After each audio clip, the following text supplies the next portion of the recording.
We've got the power.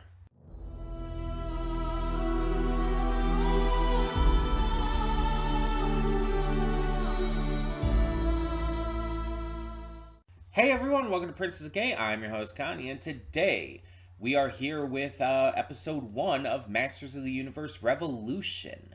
That's right, we are finally getting to this. It came out at the end of January, so we're a little bit late, but that's nothing new.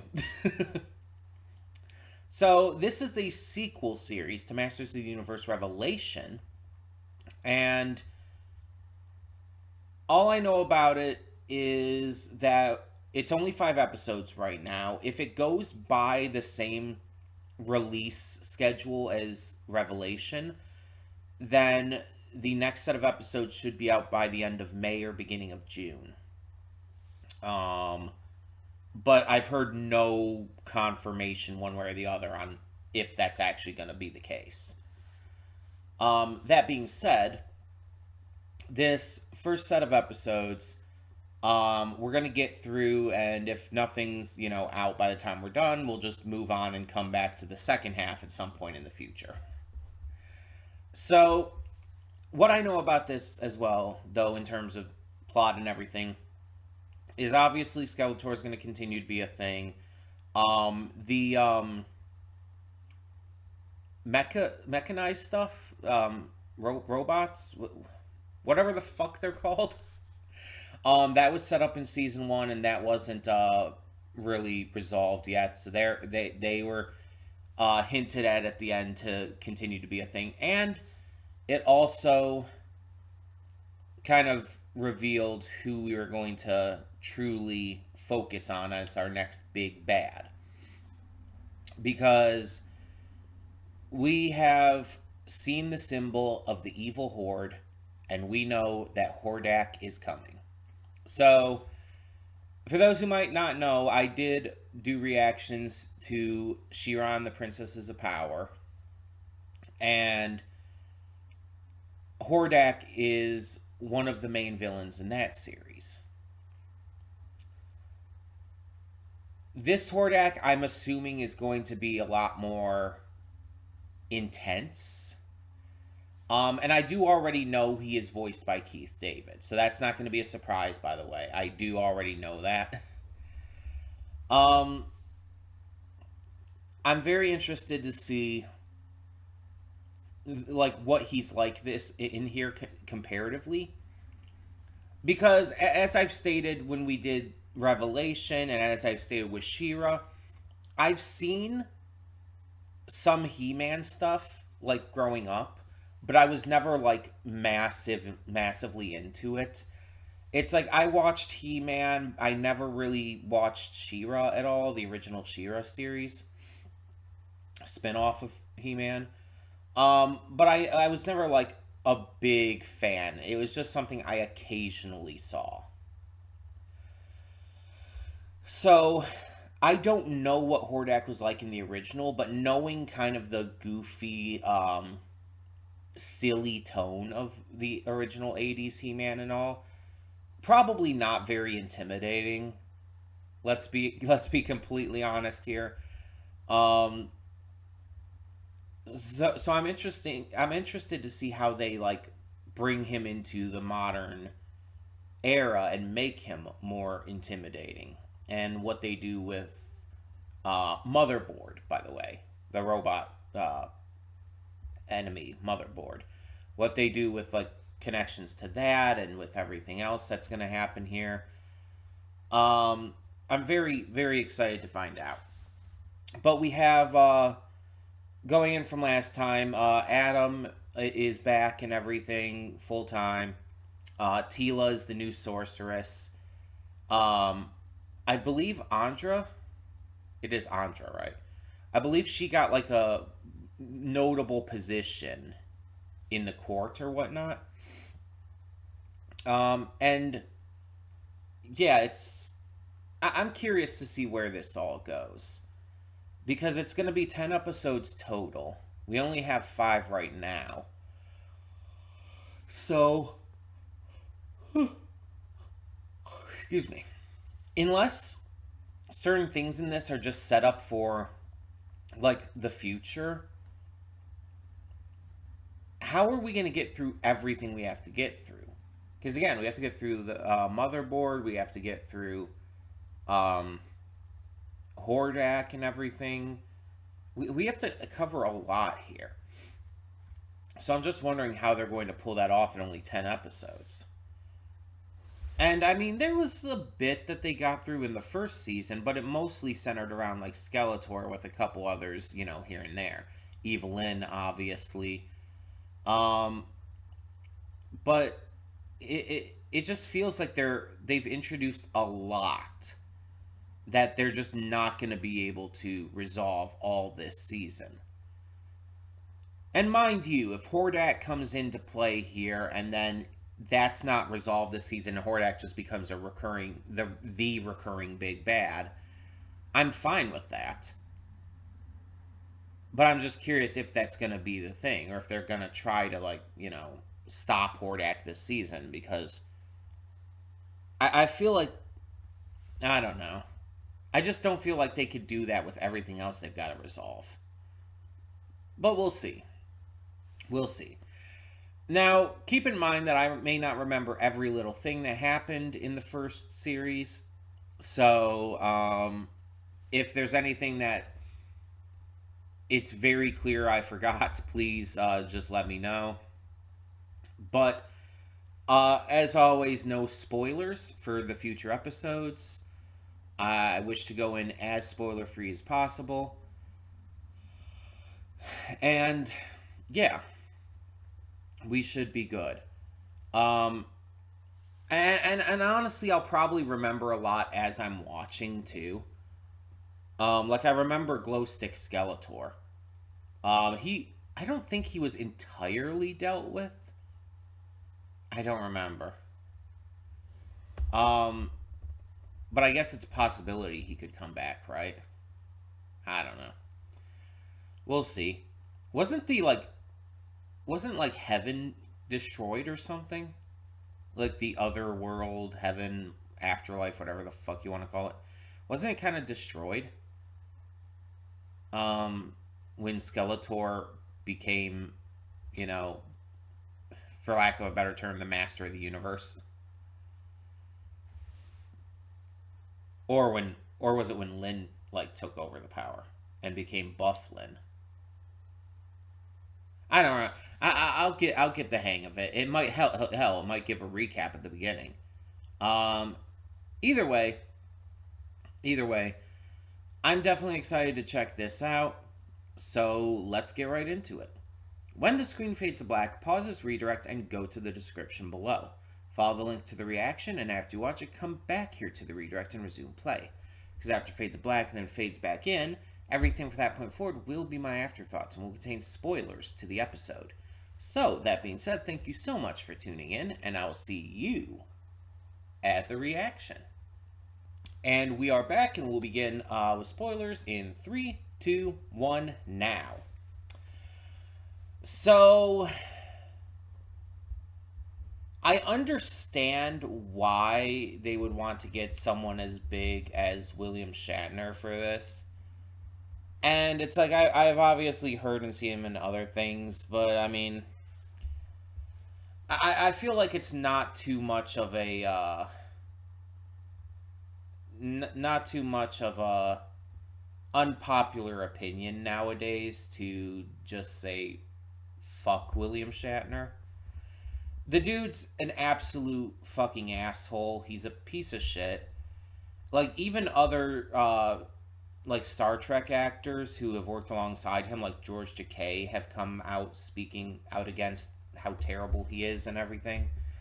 I'm not going to get into all of that here, but yeah, you could probably find out information on Google or Twitter or whatnot, if you don't somehow know why he's so terrible. So I guess it's kind of fitting that he's playing, what at least currently appears to be a bad guy. But yeah, I'm not thrilled, to hear him in this. So there's that. But, but, this first episode is setting up a lot. One could almost say too much. It seems like it's trying to just do so much at once. You have the entire thing with the king's passing and Adam's ascension to the throne. You have Tila going off on a solo journey for some fucking reason. She thinks she has to do this alone. It's like, why would you ever think that? Didn't you learn, like, not to think that kind of shit in the last season? And she's trying to restore heaven, Praeternia. You have the entire thing with Scareglow now pissed off at them. That's probably going to come back. If that's just like a one-off thing at the beginning of this, that's just kind of sad, honestly. And then you have the evil Horde. You have everything set up with them, with Motherboard, with Skeletek. Jesus. With Hordak himself, of course. It's just like they're trying to do so much. And I just feel like it's too much. Like, just focus. You can focus. You know that, right? You don't have to have an A, B, C, D, and E plot.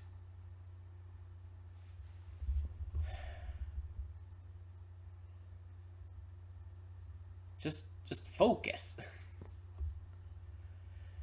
At the same time, the entire estranged brother who comes out of nowhere to lay claim to the throne because he thinks he deserves it is such an overdone plot point. Like, it is so overdone and honestly boring.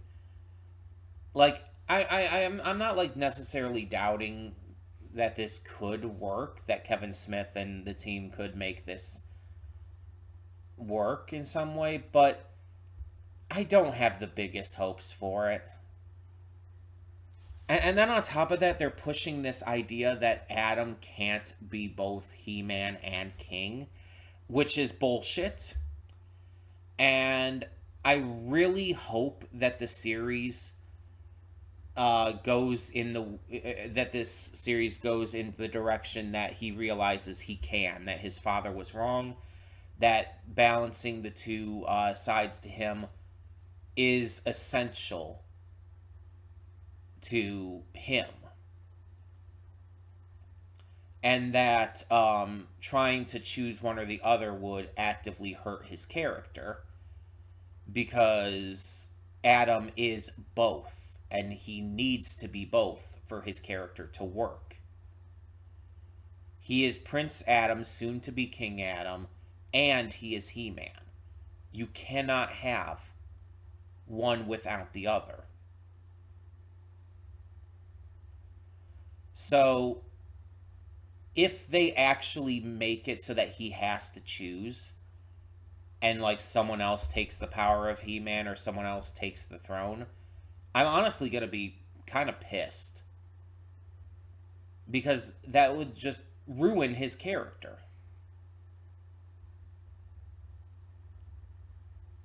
It would go against entirely what his character is supposed to be.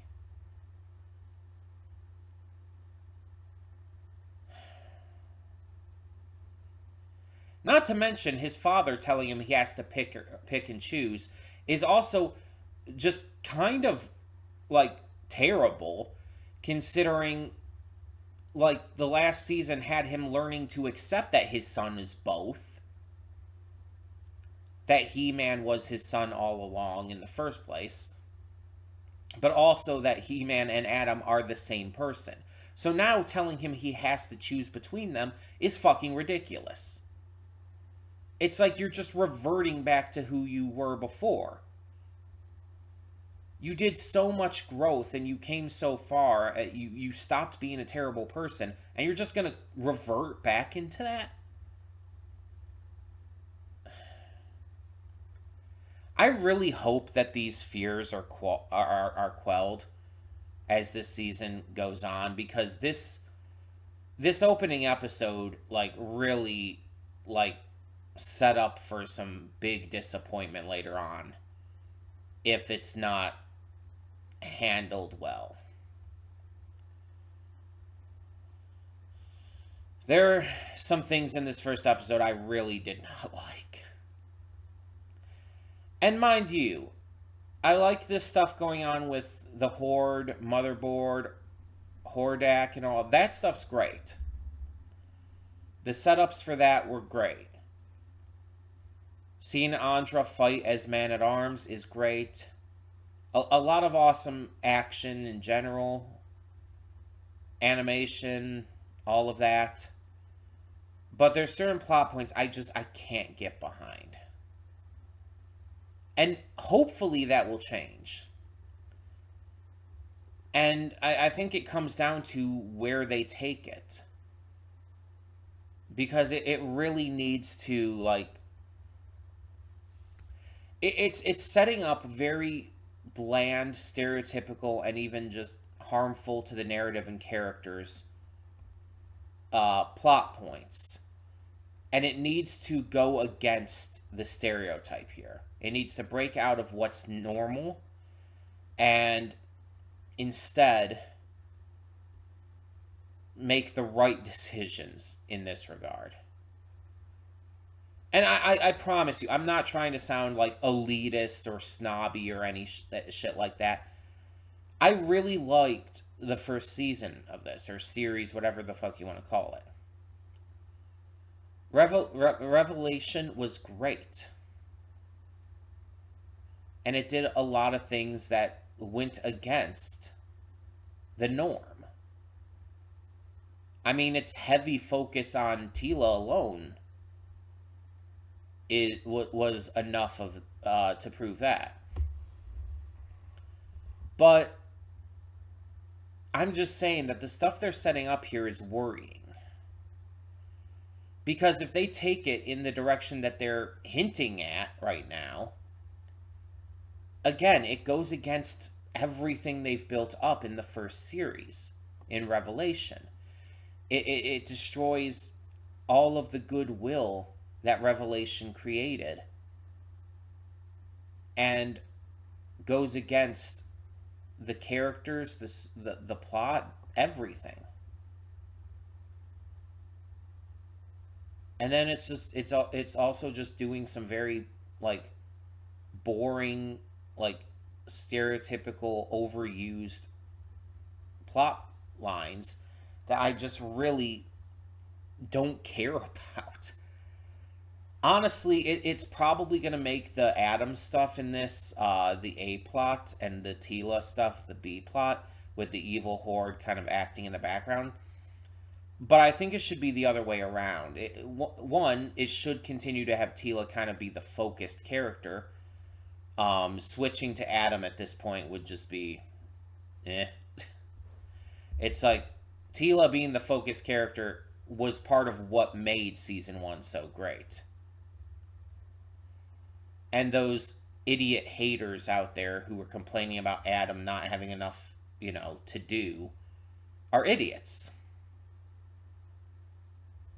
And I'm not saying like I don't like Adam, but Teela being the main character was a massive appeal of the first season.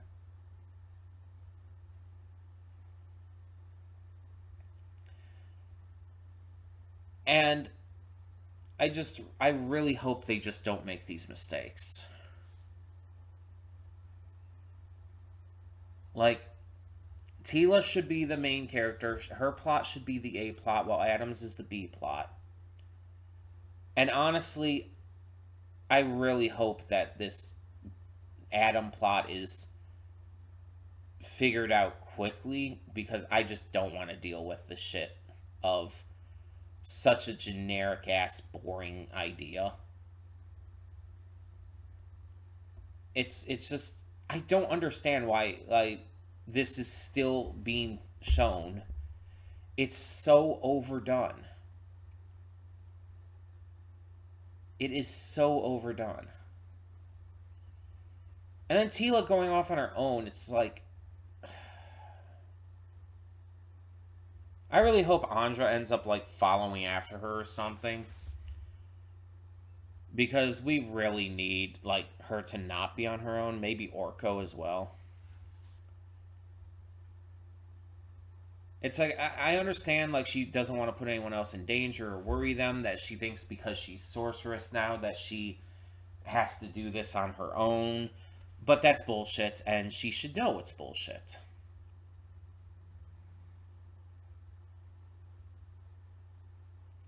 I really hope that this is just the first episode kind of misdirecting us to where this series is going to go. Because it's like there is a lot of concerning stuff in this one. And I've had too many shows recently that I did not like the directions they took in season 2.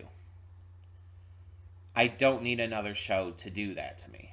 I really don't. So I am begging this show to not do this, shit. And just saying right off the bat, don't tell me. Don't like try to reassure me or anything about that. I don't want spoilers. I don't want you to tell me if it gets better. I don't want you to tell me if it does the right things in terms of these plot points and storylines and all. I don't want to know ahead of time. All of my questions, concerns, etc. in this are just me talking through my thoughts for you guys to know what I'm thinking in all of this. I'm not actually wanting answers. I don't want clarifications. I don't want to be assured that it's going to get better.